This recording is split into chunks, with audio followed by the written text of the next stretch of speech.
रेल्वेकडून assistant loco pilot म्हणजे रेल्वेच्या ड्रायव्हर या पदासाठी वॅकन्सी जी आहे तर ते आलेली आहे 11,000 प्लस जागांसाठी वॅकन्सी. मराठीमध्ये पेपर देता येतो. आणि लक्षात घ्या, याच्या निकाल प्रक्रियेत मोठा आता बदल झालेला आहे. याचा सिलेक्शन क्रायटेरिया आता त्यांनी बदलून टाकलेला आहे. हा संपूर्ण सिलेक्शन क्रायटेरिया मी तुम्हाला सोप्या भाषेत समजून सांगणार आहे, म्हणून तुम्ही हा व्हिडिओ शेवटपर्यंत पूर्ण बघा. नमस्कार मित्रांनो, मी गणेश वानकर. इग्नाइट अकॅडमीच्या या प्लॅटफॉर्मवर मी तुम्हा सर्वांचे स्वागत करतो. तर निकाल कसा लागणार, मोठा बदल, निवड कशी होणार, कट ऑफवर काही परिणाम होणार का ते पाहणार आहोत. बघा, 11,127 जागांसाठी एवढी मोठी भरती जी आहे तर ती आलेली आहे ALP या पदासाठी, असिस्टंट लोको पायलट.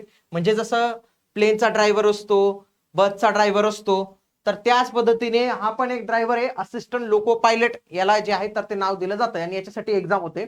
आणि याच्यासाठी मित्रांनो आता मराठीमध्ये पण एक्झाम होते बरं का, तुमच्या माहितीसाठी. आता याची महाराष्ट्रात प्रथमच PYQ पायलट बॅच लॉन्च केलेली आहे, तीही 1 रुपयात. 1 रुपयात तुम्हाला 2025 आणि 2024 मध्ये ज्या काही प्रश्नपत्रिका झालेल्या आहेत बघा, या सर्व प्रश्नपत्रिका यांची PDF पण मी तुम्हाला उपलब्ध करून देतो. सोबत लक्षात घ्या, याच्या सगळ्या एक एक प्रश्नाचं डिटेल मध्ये तुम्हाला स्पष्टीकरण. ALPचा पॅटर्न जर खरा जाणून घ्यायचा असेल ना, तर तुमची ही PYQ बॅच असली पाहिजे. मी तुमच्यासाठी ही PYQ बॅच फक्त 1 रुपयात उपलब्ध करून दिलेली आहे. 99 रुपये फीज याची आहे, पण पहिल्या 1000 स्टुडंटला फक्त 1 रुपयात होणार आहे. बऱ्याच ऍडमिशन ऑलरेडी झालेले आहेत. मे बी तुम्ही व्हिडिओ पाहत असाल तर प्राइस वाढण्याची दाट शक्यता आहे, म्हणून आजच या बॅचला एनरोल करून ठेवा. सोबत या CBT 1 ची संपूर्ण तयारी या बॅचच्या माध्यमातून पण होणार आहे तुमची, म्हणून इग्नाइट अकॅडमीचं ऍप्लिकेशन डाउनलोड करून तुम्ही या बॅचेसला एनरोल करू शकता. आता बघा, याच्यामध्ये जो टप्पे आहेत बघा, पहिलेचा टप्पे समजून घ्या ALP साठीचे. बघा, ALP साठीचा जो पहिला टप्पा आहे तो आहे CBT 1 चा. CBT 1 मध्ये पण बदल झालेला आहे, त्याच्यावर मी ऑलरेडी व्हिडिओ घेतलेला आहे. तर याच्यामध्ये आता फक्त 3 विषय टाकून दिलेले आहेत. जो GS चा जनरल सायन्स किंवा तुम्ही म्हणतात जनरल सायन्स नाही, जनरल अवेअरनेस आणि GK चा जो भाग होता तर तो त्यांनी इथं रिमूव्ह करून टाकलेला आहे मित्रांनो. तो त्यांनी ठेवलेलाच नाही आहे. ओके, तो त्यांनी तिथं ठेवलेलाच नाही आहे, म्हणजे एक विषय त्यांचा कमी झाला. दुसऱ्या टप्प्यात तुम्हाला CBT 2 द्यावी लागते आणि तिसऱ्या टप्प्याचं असतं CBAT. याला सायकोमॅट्रिक टेस्ट पण आपण कधी म्हणतो. त्याच्यानंतर डॉक्युमेंट व्हेरिफिकेशन आणि मेडिकल एक्झामिनेशन या स्टेजेस असतात. खऱ्या अर्थाने पाहायला गेलं, या ज्या 2 स्टेजेस आहेत ना, या फार महत्वाच्या असतात आपल्या सिलेक्शनच्या क्रायटेरियासाठी. ही तर पहिली क्वालिफाईंग नेचरची आपल्याला पाहायला मिळते. पहिली जी स्टेप्स आहे त्याला 60 मिनिटे, 75 गुण, 75 प्रश्न, 1/3 निगेटिव्ह मार्किंग सिस्टीम. मग काय होतं, या CBT 1 च्या द्वारे CBT 2 ला मुलं येतात. म्हणजे फॉर एक्झाम्पल CBT 1 ला 100 मुलं सिलेक्ट झाले, 100 जर जागा असतील तर या 100 जागा गुणिला 15 म्हणजे जवळपास तुम्हाला इथं 1500 मुलं जे आहेत तर ते CBT 2 ला घ्यावे लागतात. जेवढ्या जागा असतील त्याच्या 15 पट उमेदवार जे आहेत तर ते इथं घ्यावे लागतात CBT 2 ला. CBT 2 साठी पात्र ठरत असतात. आलं लक्षात तुम्हाला. आता हे 15 पट पोरं आले तर यांची 150 मिनिटांची म्हणजे 2 तास 30 मिनिटं एवढी परीक्षा होत असते, ज्याच्यामध्ये त्यांना 175 प्रश्न आपण जे आहे विचारत असतो. इथं पण 1/3 ची निगेटिव्ह मार्किंग असते. याच्यात 2 पेपर असतात. आता हे समजून घ्या, पार्ट 1 आणि पार्ट 2. पार्ट 2 ला 60 मिनिटं दिलेले आहेत, 75 प्रश्न. हा क्वालिफाईंग नेचरचा असतो. तुमचा जो ट्रेड असतो त्याच्याशी संदर्भातले प्रश्न इथे विचारले जातात. पार्ट ए सगळ्यांना कॉमन असतो आणि हा मेरिटसाठी, स्कोरिंगसाठी महत्वाचा असतो. 90 मिनिटं वेळ मिळतो आणि याच्यात 100 प्रश्न आपल्याला सॉल्व्ह करायचे राहतात. आता लक्षात घ्या, हा जो पार्ट बी आहे ना मित्रांनो, हा तुमच्या सिलेक्शन घेतला जात नाही, निकालात कन्सिडर केला जात नाही. बघा, CBT 1 पण नाही कन्सिडर केली जात. CBT 1 फक्त पास व्हावी लागते. त्याच्यानंतर CBT 2 याच्यातला जो भाग ए आहे आणि भाग बी आहे, भाग बी फक्त काय म्हटलेले 35% पास व्हायचंय, त्याला फक्त पास व्हायचंय. 35 पाडा का पैकीच्या पैकी पाडा, फक्त 35च्या पुढे पाहिजे तरच पेपर 1 चेक होईल. आणि पेपर 1 च्या याच्यानुसार तुम्हाला पुढे बोलवलं जाणार आहे, ते म्हणजे CBAT, याला सायकोमॅट्रिक टेस्ट पण आपण म्हणतो.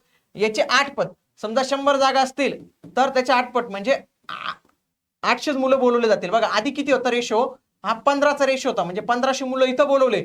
ओके, आणि आता या स्टेपला फक्त 800 मुलांना, जे या 1500 पैकी फक्त 800 मुलांना जे आहे तर ती इथं संधी मिळणार आहे. लक्षात घ्या, CBAT याच्यासाठी. याच्यामध्ये लक्षात घ्या, मराठी, इंग्लिश आणि हिंदी या 2च भाषेत हा पेपर होतो. कुठलाही निगेटिव्ह नसतो. आणि याच्यात रचना ही टेस्ट बॅटरीच्या स्वरूपात असं काहीतरी राहतं. ते त्याच्यामध्ये 42T स्कोर जर तुम्ही मिळालं, तुमचं थोडंसं जे आहे तर ते ह्युमन ब्रेन ठिकाणावर आहे का नाही ते चेक केलं जातं. आता लक्षात घ्या, याच्यात वेगवेगळे सिनॅरिओ आहेत, तरच तुमची निवड जी आहे तर ती अंतिम होणार आहे. समजा फॉर एक्झाम्पल भाग ए मध्ये चांगले गुण पडले, परंतु भाग बी मध्ये 35% कमी गुण आले, तर तुमचा पेपर चेक होणार नाही, तुम्हाला घरी पाठवलं जाईल. समजा इतर उमेदवारांनी इतके समान कट ऑफ लागला तर CBAT साठी तुम्ही शॉर्ट लिस्ट केले जाणार. बघा बाकी तुम्ही कागदपत्र घेऊन गेले नाही सीबीएटीच्या वेळी तरी तुम्ही रिजेक्ट होणार. टेस्ट बॅटरीमध्ये 50% गुण पण एका बॅटरीमध्ये 41 गुण तरी नाही चालणार. तुम्हाला काय करायचंय तिथं किमान 42 टी स्कोर प्रत्येक टेस्ट बॅटरीमध्ये मिळवणं हे अनिवार्य असणार आहे. आता ते सीबीएटी काय असतं त्याचं पण डिटेल मी घेतोच. आता लक्षात घ्या खऱ्या अर्थाने बदल काय झालेले आधी लक्षात घ्या. 2025 पर्यंत पॅटर्न कसा होता मित्रांनो, जो सीबीटी 2 त्याच्यामधील भाग ए याला तुम्हाला 75% वेटेज होतं 75%. आणि हे जे सीबीएटी होतं सायकोमेट्रिक टेस्ट याला 30%, हे 70 होतं, सॉरी 70 होतं आणि हे 30% वेटेज. बघा 70% of weightage will be given to the part A of the CBT 2. याचे 70% मार्क्स कन्सिडर केले जायचे आणि याचे 30%. परंतु आता हा बदल करून टाकलेला आहे मित्रांनो. आता बदल काय केलेला आहे, सीबीटी 2 च्या भाग ए चे फक्त 50% आणि सीबीएटी चे 50%, म्हणजे आता इक्वल करून टाकलेले आहे. आधी जे हे 70-30 होतं आता याच्यातले 20 काढून इथं दिलेले आहेत, म्हणजे हे झाले 50% आणि याच्यातले 20 कमी करून हे झाले आता 50%. म्हणजे दोघांचं वेटेज हे 50% केलेले आहे. त्याच्यामुळे तुमच्या कट ऑफ वर परिणाम होऊ शकतो हा सीबीएटीच्या याच्यानुसार. लक्षात घ्या आता याला 50-50% आणि याच्यानुसार अंतिम गुणवत्ता यादी जी आहे तर ती तयार केली जाणार आहे. फायनल मेरिट लिस्ट ही सीबीटी 2 च्या भाग 1 च्या गुणांवर आणि सीबीएटीच्या गुणांना 50% वेटेज आणि 50% वेटेज त्याला करून केलं जाणार आहे. आता जर तुम्ही पाहिलं सगळ्यात आधी याच्यानंतर तुमची गुणवत्ता यादी लागेल. सीबीटी 2 च्या भाग 1 चे 50% गुण आणि आपलं जे सायकोमेट्री टेस्ट आहे त्याचे 50% गुण एकत्र करून एक जनरल मेरिट लिस्ट लावण्यात येईल. त्याच्यानंतर डॉक्युमेंट व्हेरिफिकेशन होईल, तुम्हाला एक झोन अलॉट होईल, मेडिकल व्हेरिफिकेशन होईल आणि डायरेक्ट तुमची फायनल अपॉइंटमेंट होईल आणि ट्रेनिंगला तुम्हाला लगेच पाठवलं जाणार आहे. म्हणजे ही प्रक्रिया कशी असणार आहे ही सोप्या भाषेत तिथं दिलेली आहे. मग सगळ्यात आधी बघा ऑनलाईन अर्ज भरला. आता तुम्ही स्क्रीनशॉट घेऊन ठेवा वाटलेस. ओके बघा सीबीटी 1 ची परीक्षा चालणी परीक्षा होणार स्क्रीनिंग टेस्ट. सीबीटी 2 मध्ये पार्ट 1 पार्ट बी असणार आहे. पार्ट बी फक्त 35% पास करायचं आहे. याच्यातून 15% उमेदवार 15 पट उमेदवार इथे घेतले जातात. इथून फक्त 8 पट उमेदवार जे आहेत तर ते घेतले जातात. सायको टेस्ट घेतली जाते.